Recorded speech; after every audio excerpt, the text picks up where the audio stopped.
Bismillahirrahmanirrahim. Alhamdulillahirabbil alamin. Rabbi shrah li sadri wa yassir li amri wahlul 'uqdatam min lisani yafqahu qawli.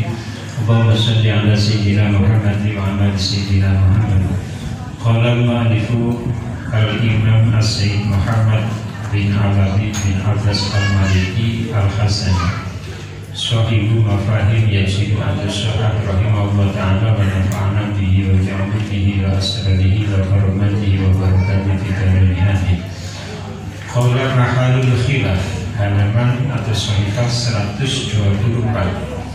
Mahalul khilafi utawi iki iku panggonane persulayaan. Jadi al-mutafaq alaih minat tawasul, jadi yang disepakati dari tawasul kemarin sudah kita bahas.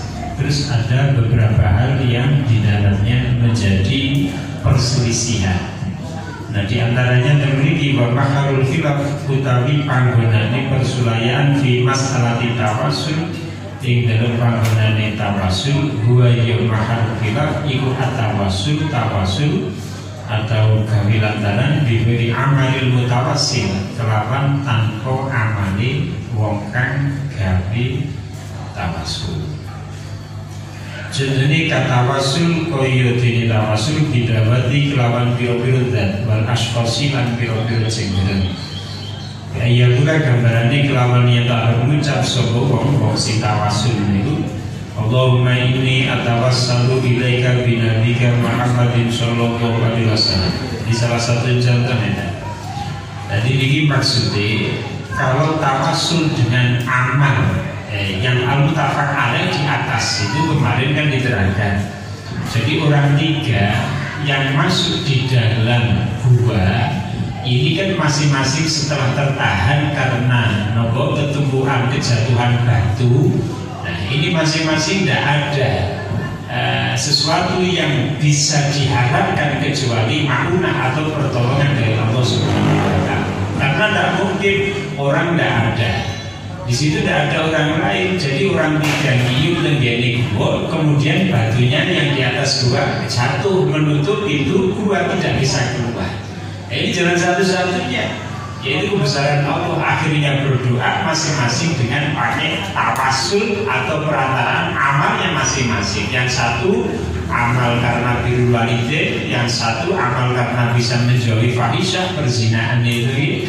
Kemudian yang satu lagi yaitu dengan amal apa itu kemarin ini. Nah, ini kan dengan amalnya sendiri. Nah, kalau permasalahannya pakai tawasul dengan jenggereng, nopo jenggereng itu dengan syakhsiyah, dengan keberadaan orang yang lain. Satu contoh begini kan si Nabi bisa bi Allahumma ini atawassul bika binabika. Ya Allah, Allahumma Allah ini satu nikur itu atawassalu gawe tawasul, gawe perantaraan kula binabika kelawan Nabi panjenengan Muhammadin, yaitu Nabi Muhammad sallallahu alaihi wasallam. Jadi ini kan menyebut Nabi tidak dengan amalnya sendiri, tapi tawasul dengan bijahi Nabi, dengan keagungan Nabi. Ini kan yang menjadi perselisihan kadang-kadang di situ.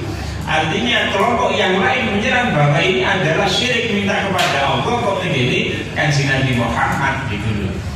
Nah, ini salah satu contoh yang menjadi khilaf atau nopo perbedaan pendapat.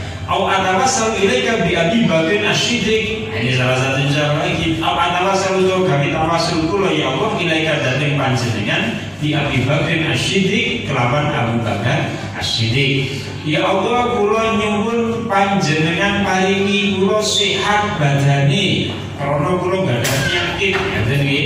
Kula tawasul kelawan Sayyid Abu Bakar Asy-Siddiq misalnya begitu.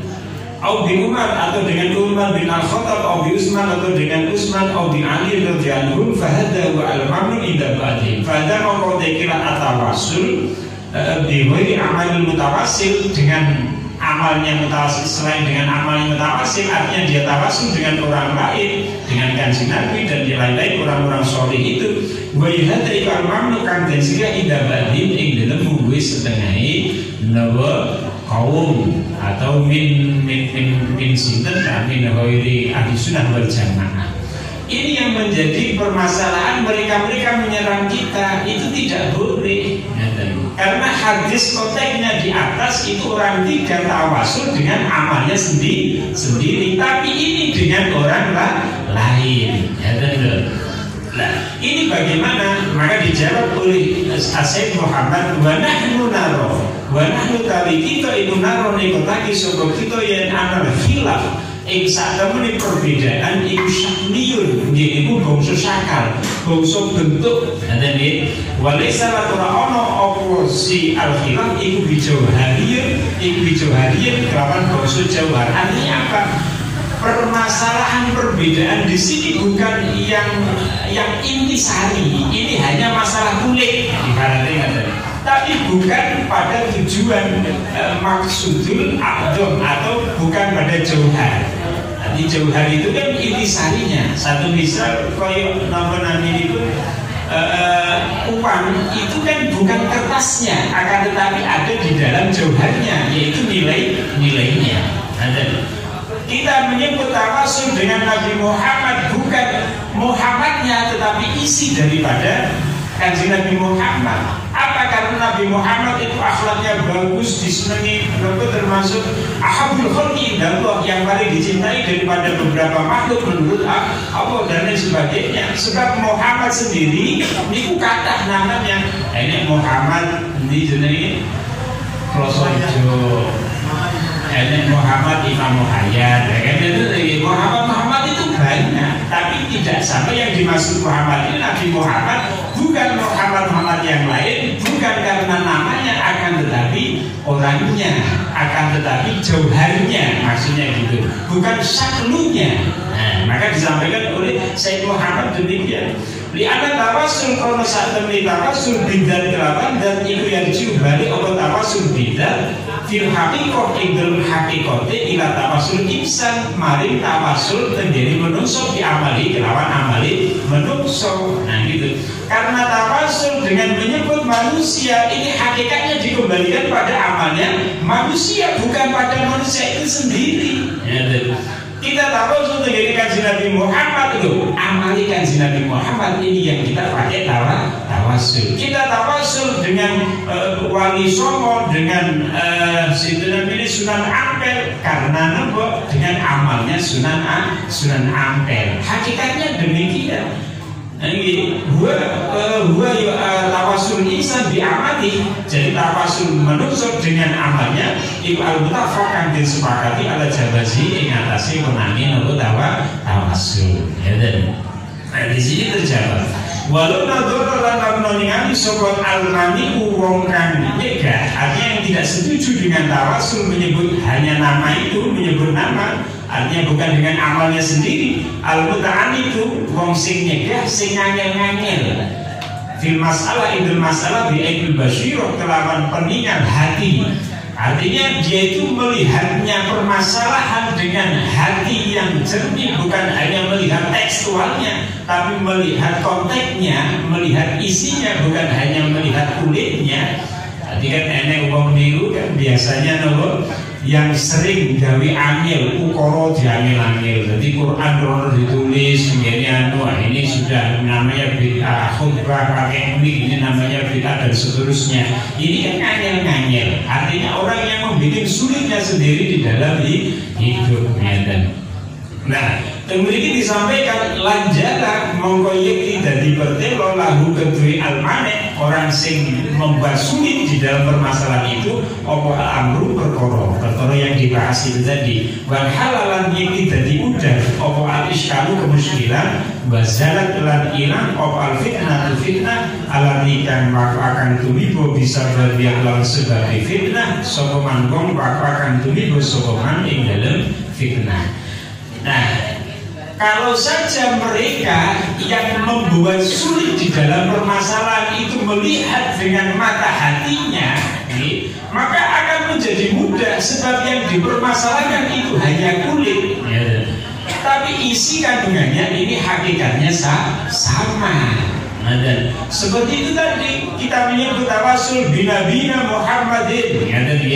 Ya Allah bijahi nabika Muhammadin, ya Allah binabina Muhammadin. Nah itu kan ada, coba kita lihat ketika Nabi Adam itu diciptakan. Maksudnya ketika Nabi Adam itu melakukan khoti'ah, tadi menurut ulama ahli sunnah itu kepleset nih, karena Nabi itu sifatnya maksum. Maksum itu terjaga dari maksiat. Ketika Nabi Adam melakukan khoti'ah atau terpeleset, yaitu memakan syajaratul khuldi bersama Sayyidah Hawa yang akhirnya dijatuhkan, artinya diturunkan ke bumi.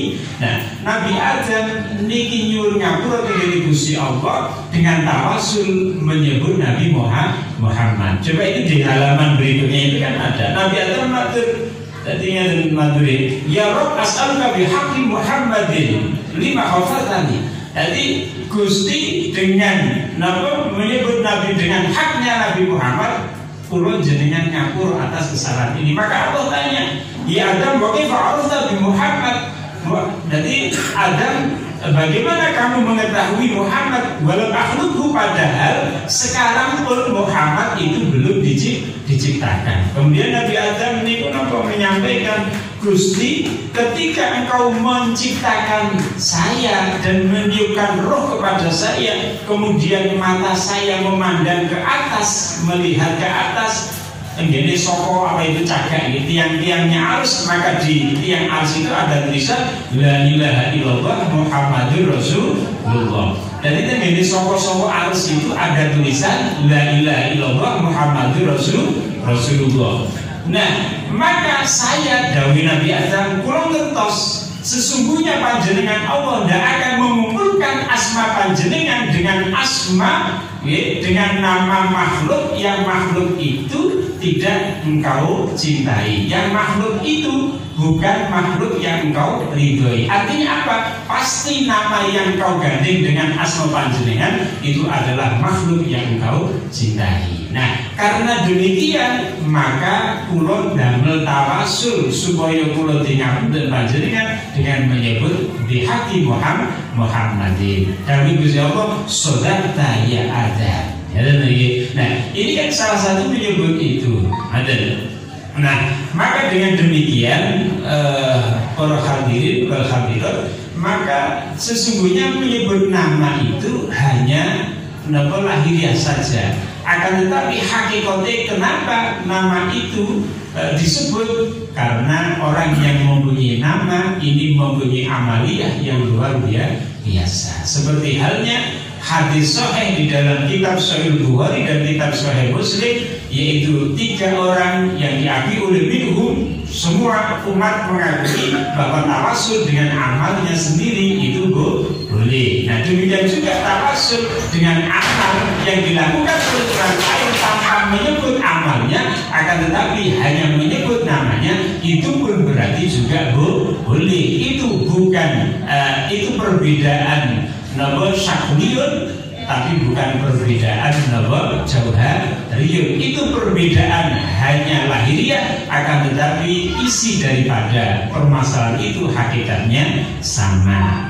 Nah, kalau orang memandang demikian, fahakama mongko bisa ngukumi sapa siman alal muslimin, fahakama mongko ngukumi sapa siman yang terkena fitnah itu tadi, yang mempersulit permasalahan ini alal muslimin, yang atas para muslimin yang tawasul dengan menyebut Nabi Muhammad bukan dengan amalnya sendiri, bisyirki wa dhalal, dengan syirik dan tersesat. Maka ini salah satu jawaban atau yang bisa kita pakai rujukan daripada Sayyid Muhammad di dalam permasalahan atau salah satu dari permasalahan tawasul, yang mana tawasul itu tidak diperbolehkan atau dianggap syirik dan sesat oleh golongan di luar Ahlussunnah wal Jamaah, bila mana tawasul itu bukan dengan amalnya sendiri. Dan demikian kalau kita segedi apa yang kita sampaikan, mudah-mudahan ada manfaat dan barokahnya, dan ini bisa dikembangkan, dianalogikan dengan berbagai permasalahan yang terjadi di masyarakat kita. Mudah-mudahan ada manfaat dan barokahnya. Allahumma amin. Assalamualaikum warahmatullahi wabarakatuh.